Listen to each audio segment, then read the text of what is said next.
dear parents and my dear students, welcome to Whiskids Online Preschool. So आज है आपका day 3। तो आज की क्लास स्टार्ट करने से पहले चलिए प्रेयर कर लेते हैं, देन हम हमारी क्लास स्टार्ट करेंगे। Okay students, join your hands and close your eyes. Thank you for the food we eat, thank you for the world so sweet, thank you for the birds that sings, thank you God for everything. Okay so चलिए prayer हो गई, तो आज की class start करते हैं। आज हम सीखेंगे big and small.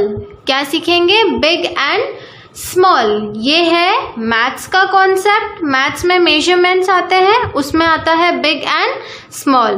Okay dear parents, तो आज मैं बिग एंड स्मॉल का कंसेप्ट समझाने जा रही हूँ। अच्छे से वीडियो को देखिएगा एंड सेम इसी तरीके से आपको बच्चे को समझाना है। सो बिग मीन्स बड़ा एंड स्मॉल मीन्स छोटा। बिग मीन्स बड़ा, स्मॉल मीन्स छोटा। सभी बड़ी चीजें क्या कहलाती है? बिग कहलाती है, और छोटी चीजें कहलाती है स्मॉल। तो आपको ये कंसेप्ट क्लियर करने के लिए मैं कुछ ऑब्जेक्ट्स लाई हूँ, और उन ऑब्जेक्ट्स के थ्रू मैं आपको समझाऊंगी बिग एंड स्मॉल क्या होता है।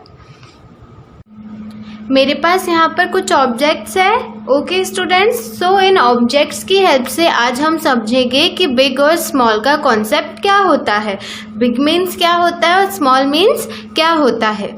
अब आप देखिए, यहाँ पे मैंने 2 टॉयज रख रखे हैं, ये टेडी बियर और ये मंकी। ओके, अब इन दोनों में हमें डिफरेंस देखना है कि कौन सा बड़ा है कौन सा छोटा है। आपको ये टेडी दिख रहा है, वाइट टेडी, कैसा है ये टेडी बड़ा है। ये टेडी बड़ा है तो ये क्या कहलाएगा? बिग। ओके, ये टेडी बिग है। और ये मंकी इस टेडी से छोटा है, साइज में छोटा है, तो छोटी चीजें क्या कहलाती है? स्मॉल कहलाती है। तो ये मंकी कैसा है? स्मॉल है। ओके, नेक्स्ट ऑब्जेक्ट हमारे पास क्या है? ये 2 शार्पनर्स है मेरे पास। ओके, फर्स्ट ये शार्पनर, सेकंड ये शार्पनर। अब इन दोनों को अच्छे से देखो। हाँ, इनमें से आपको कौन सा बड़ा नजर आ रहा है? ये वाला शार्पनर बड़ा है, तो ये वाला शार्पनर बड़ा है तो क्या कहलाएगा? बिग। और ये शार्पनर छोटा है तो ये शार्पनर क्या कहलाएगा? स्मॉल। ओके, नेक्स्ट ऑब्जेक्ट है बुक्स। ये 2 बुक्स है हमारे पास। ओके, सो ये बुक और ये बुक। अब इन दोनों को अच्छे से ऑब्जर्व करो। बताओ स्टूडेंट्स, इसमें से बड़ा कौन सा है और छोटा कौन सा है? ऑब्वियसली ये बुक हमें बड़ी नजर आ रही है, ये बड़ी है तो ये क्या कहलाएगी?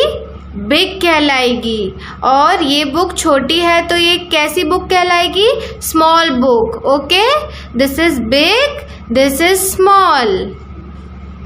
तो आप लोगों को समझ आया बिग और स्मॉल क्या होता है? बड़ी चीजें बिग कहलाती हैं, छोटी चीजें स्मॉल कहलाती हैं। जैसे ये टेडी बड़ा है तो ये बिग है, एंड ये छोटा है तो ये स्मॉल है। ओके, सो बिग और स्मॉल का कॉन्सेप्ट आप लोगों को समझ आ चुका है।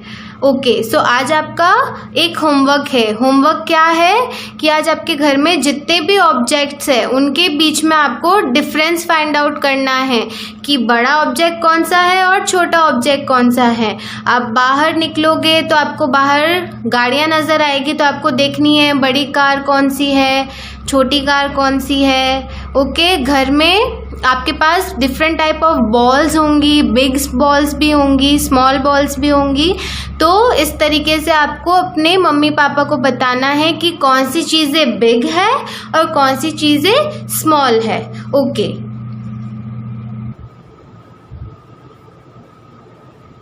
ओके, सो ये वीडियो देख के आपको समझ आ गया होगा कि बिग एंड स्मॉल क्या होता है एंड आपको कैसे बच्चे को समझाना है ये भी आपको क्लियर हो गया होगा।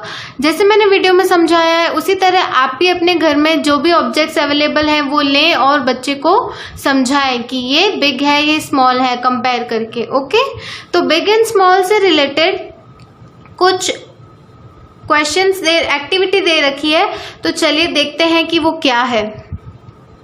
Circle the image which is big.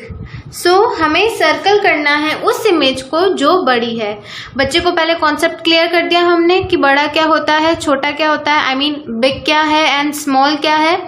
तो अब वो इजीली बता पाएगा कि इन दोनों में से बड़ी क्या नजर आ रही है, बिग क्या नजर आ रहा है। तो हमें कैजल बड़ा नजर आ रहा है, बिग नजर आ रहा है, तो हम कैजल को सर्कल कर देंगे। एंड नेक्स्ट पिक्चर है, उसमें क्या बड़ा नजर आ रहा है, शीप और एंट। तो बच्चा इजीली बता पाएगा अगर उसे क्लियर हो गया है। और वैसे अगर आप ऑब्जेक्ट्स के थ्रू जैसे मैंने बताएंगे तो उसे डेफिनेटली क्लियर होगा। तो बहुत आसानी से देख के बता सकता है कि हाँ ये चीज बड़ी नजर आ रही है, ये एनिमल बड़ा है, ये छोटा है, तो मतलब ये बिग है, तो हम इसे सर्कल कर देंगे। हमें बिग ऑब्जेक्ट्स को सर्कल करना है। Now circle the image which is small. अब इनमें जो स्मॉल इमेज दे रखी है उसे सर्कल करना है। तो स्मॉल छोटा क्या नजर आ रहा है, बैट या बॉल, छोटा क्या है ये, तो हम इसे सर्कल कर देंगे। And this is lion, this is cat. तो दोनों में से क्या स्मॉल नजर आ रहा है, लॉयन बड़ा है, बिग है, स्मॉल, और कैट स्मॉल है, तो हम कैट को क्या कर देंगे, सर्कल कर देंगे। Okay, next draw the standing lines top to bottom on the track. Okay, so हमने ये लास्ट क्लास में भी किया था स्टैंडिंग लाइन्स। तो अभी हम बच्चों को कुछ दिन तक स्टैंडिंग लाइन्स ही सिखाएंगे। और मैंने क्या कहा था, मैं फिर से रिपीट कर रही हूँ, टॉप टू बॉटम, ऊपर से नीचे जाएगी स्टैंडिंग लाइन, नीचे से ऊपर नहीं सिखाना है। और लिखते वक्त ध्यान रखना है कि बच्चा साथ साथ में बोलता रहे। कैसे, standing lines, standing line, standing line, standing line, ऐसे ट्रेस करवाना है और साथ साथ में बुलवाना भी है। ओके, तो ये फर्स्ट वर्कशीट थी आज की। नेक्स्ट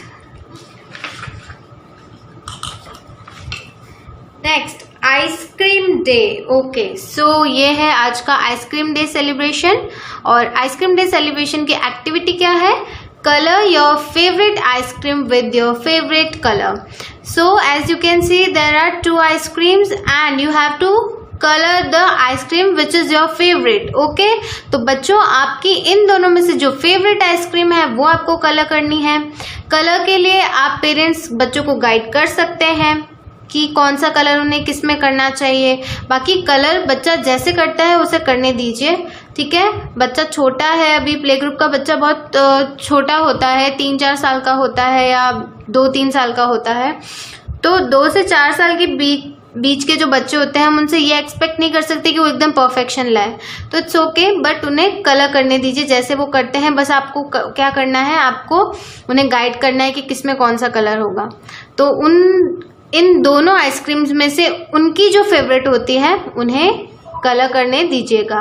ओके, सो जैसे कि मैंने कहा था एक्टिविटी तो हम हर दिन लेकर ही आएंगे ताकि बच्चे बोर ना हो पढ़ाई से, उन्हें ऐसा ना लगे कि सिर्फ पढ़ाया जा रहा है, उनका एंटरटेनमेंट भी हो और एंटरटेनमेंट के साथ में वो पढ़ाई भी करें तो और कुछ नया भी सीखे। तो सारी चीज़ें यहाँ पे हो रही है। स्टैंडिंग लाइन्स के लिए मैं आपको एक टिप दूंगी कि प्लेन शीट पर स्टैंडिंग लाइन की प्रैक्टिस करवाएं। जैसे वाइट शीट्स आती है उस पर आपको क्या करना है, क्रेयॉन दे दीजिए और बच्चों को बोलिए कि स्टैंडिंग लाइंस बनाएं। ओके, और शीट से भी पहले अभी आपको स्टार्टिंग में जो करवाना चाहिए जिससे बच्चा सीखेगा वो ये है कि आपको बच्चों को एयर ब्रशिंग करानी है, सैंड आर्ट करानी है। तो आपको क्या करना है, एयर ब्रशिंग क्या होती है, हवा में आपको बच्चों से स्टैंडिंग लाइन बनवानी है, स्टैंडिंग लाइन। ओके, जैसे हवा के अंदर आप बोल दीजिए कि स्टैंडिंग लाइन की पोजीशन क्या होती है, तो बच्चा बता पाएगा कि ऐसे बनाता हूँ मैं, तो उसे बोलिए कि आप स्टैंडिंग लाइन की ऐसे प्रैक्टिस करो, हवा में बनाओ स्टैंडिंग लाइन। इससे क्या होगा कि बच्चे के दिमाग में बैठेगा कि हाँ स्टैंडिंग लाइन का पैटर्न क्या है, पोजीशन क्या है, और वो जो है मतलब उसका पैटर्न बैठेगा तो वो रिटर्न में अच्छे से कर पाएगा। एंड सेकेंड थिंग है सैंड आर्ट। मैंने जो कहा, जैसे आपके गार्डन में या फिर बाहर कहीं सैंड तो होगी, मिट्टी होगी, तो उसमें आप बच्चे को या तो फिंगर से करने दीजिए या फिर एक स्टिक पकड़ा दीजिए और उस स्टिक पकड़ा के बोलिए कि अब आप इसमें स्टैंडिंग लाइन ड्रॉ करो। तो मिट्टी में, सैंड में आपको उससे स्टैंडिंग लाइन ड्रॉ करवानी है। ओके, सो ये थी आज की स्टैंडिंग लाइन की टिप। सो पहले आप air brushing and sand art वाला करवाएं डेली, देन कुछ दिन बाद में आप वर्कशीट वाला, प्लेन शीट वाला करवाएं जो मैंने आपको बोला। ओके, सो मेन अभी आपको air brushing and sand art पे ध्यान देना है। ओके, और बिग स्मॉल का मैं आपको समझा चुकी हूँ। आप वीडियो को अच्छे से फॉलो करें, अपने आसपास ऑब्जेक्ट्स देखें और उससे बच्चे को समझाएं जैसे मैंने वीडियो में समझाया है। सो आज की क्लास में इतना ही। Thanks for watching.